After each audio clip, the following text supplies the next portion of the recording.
Thank you, Elizabeth. I will take it from here and reverse the direction,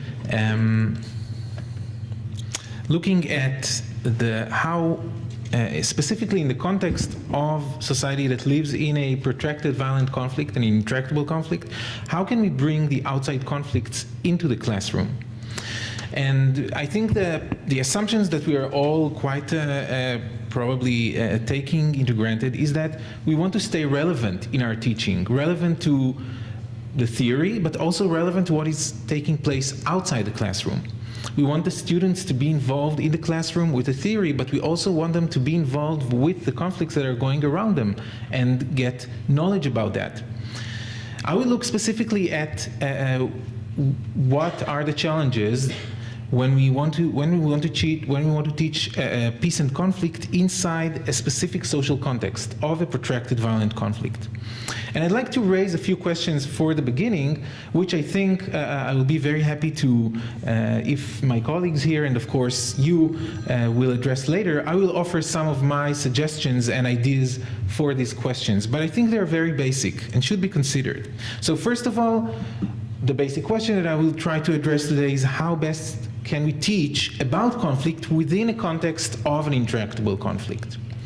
And two further questions would be, is it possible, both academically and practically, to make analysis, to make discussions, to make reflective thinking when you're so deeply involved inside the conflict, in the contemporary events that are taking place? And a question more of, from the ethical perspective, is it morally justified to teach conflict resolution without relating to political and social conflicts in one's own environment? Okay? So these are questions that I invite you, of course, to think about, and I will be glad to hear your perspectives as well. I will give you some of my suggestions regarding these issues. So first, let's start with some of the challenges that inside a society within an intractable conflict, the students will probably meet. So first of all, we have the high emotional involvement that each society member feels inside an intractable conflict. And this high emotional involvement brings in two sides of the coin. One side is that it brings great passion to learning about the conflict. Students are involved, they have a lot of information about the conflict, they want to talk about it, they're very aware of what's going outside. But at the same time, the other side of the coin is that it creates great sensitivities inside each society member and in our students. Since we're talking about a conflict that takes place right now, that takes casualties, people are being injured, people are being killed. Many people know those who are injured and killed. Okay, so there are issues that are very sensitive to talk about. Are we really able to look critically at our own perspective in the conflict when we have this emotional toll? Second, we have, especially in our program, but in other programs in Israel and in other places where I taught, in the US, where you have involvement from a practical or work-related side, which means we have students here as well as in other universities in Israel and in the US from the army. People who are coming from security establishments in Israel or in their own states. How does that influence? How does that enable us to create a real critical and open discussion about these issues in the conflict? Are these people able to say what they feel, what they think about these issues? Or are they restricted because of their role, or because of self-censorship that they feel that they have to make? We can generalize that even more and say that each society that is inside an intractable conflict develops mechanisms in order to cope with the conflict. These mechanisms include justifying beliefs, a sense that we are the victims, negative feelings and perceptions towards the other side, which the work of some of my colleagues, such as Dani Bartal and Eran Halperin, they pointed out that the end product of these mechanisms, although they're very functional during the conflict, the end product is cognitive freezing, which means it will be very difficult to absorb new information about the conflict. So if information is in some cases, selective, biased regarding the conflict, is it possible to make an open, knowledgeable, and analytical discussion about the conflict? And the last, I think, challenge, which is very interesting and important, we could feel that very much during the last summer in Israel, where there was an intense period of violence during the last war in Gaza, and where you could feel a lot of pressure for conformity within the society, which is very natural in these circumstances, and also efforts to silence other voices or voices of minorities. So how do we deal with all these kind of challenges? I'd like to offer few examples from the classes that I taught, and then maybe try to generalize that and put that in a more perceptual framework. So I've been teaching conflict resolution both here in Israel for several years and in the University of Kansas. I'd like to give you two examples from the US, which are fresh to me, and one very fresh example from the last couple of weeks here in Israel. So first of all, one of the assignments that I asked my students to do in the US was to collect news items, think about them, reflect about them before the class, and bring them into class about contemporary issues.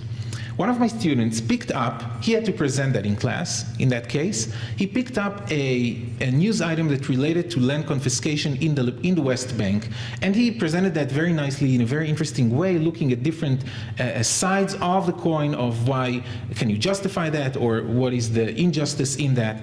But at the end, and I asked him at the end to make a reflective discussion about this issue, he brought up a very interesting and surprising point to it. And he said that he comes from a Native American family. And this question of land confiscation touches on issues that he heard from his grandparents that they were talking about inside the US. So by looking at the Israeli-Palestinian example, he enabled to open a discussion about Native Americans and that conflict in the US, which is to a large extent very much silenced, I would say, over there. Another example is in the course that I taught last summer during the war here in Israel. I was a couple of weeks in the US, and I had a group of US Army officers. I showed them a very interesting film, which is called The Gatekeepers. I don't know if you had a chance to watch it, where you have the head of the Security Agency of Israel, those that are still living, being interviewed. And while watching the film, suddenly I heard bursts of laughter from my students, which I couldn't understand. At the end of the class, at the end of the film, I asked them what was going on. Why were they laughing so much? And they told me what they were talking about, the way that Israel manages the conflict in the West Bank with no strategy, but only tactics. This is exactly the way that we were sent to Iraq as American soldiers, as officers. This is exactly, we didn't have any strategy. They just throw us in there and told us, this is what you have to do. So it opened up once again a discussion about and the comparison between these two ways of managing the conflict. And the last example was just a couple of weeks ago, after we had here several violent incidents by Palestinians in Israel. And I had one of my students, once again, sending me an email before class. She collected several news items, and her conclusion was that it's about hatred and religious beliefs, which seems to be, you know, rather regular sentence that we can hear all around when you speak about conflicts. But I want to put it in the context, because she put it very nicely in a context. We were talking before about barriers to conflict resolution, and some of the barriers that we were speaking about were emotional barriers, were general worldviews. And she looked at the incidents from these perceptions of how emotions influence actions, how general worldviews, such as religious beliefs, influence that. She brought that to class, and it opened a fascinating discussions where we had students both looking at the emotions and worldviews of the other side as well as their own, and bringing in the issue of violence in conflict management, both in theory and their own reflection about their own side as well. So some of the pedagogical tools and goals and tools that I see here, and I thought that these could be used as an example for these. So something that Elizabeth was also was relating to and will relate later to is that I see students as co-creators of our course, especially when we speak about the context of intractable conflict. Why? Because students inside this context are experts. They're experts in their experience about the conflict, and this is what they bring into class. Okay, we have to use that resource. So we can do that in order to create a discussion in class. We can do that by using pre-class assignments and preparations, such as what I offered, bringing news items, reflecting about them, in-class engaging materials, such as the movies that I gave you the example of showing. I think another important goal is to create a safe and open environment in class for discussion. I think that using analogies is a great way, not in order to escape your own conflict, but rather in order to use that as a path for opening perspectives on your own conflict. I think the example that I gave you of that student relating to land confiscation in the West Bank, but then relating to the issues of Native Americans in the US is a great example. He was using that analogy in order to open up a discussion about his own society. And the last thing is, I think, and this is some of the things that probably Jay will also relate to, how to create an individual process of learning. I think this is something that we all relate to by using also post-class assignments, such as a reflection in the final paper or using reflexive journals in class. Thank you. Great. Yeah.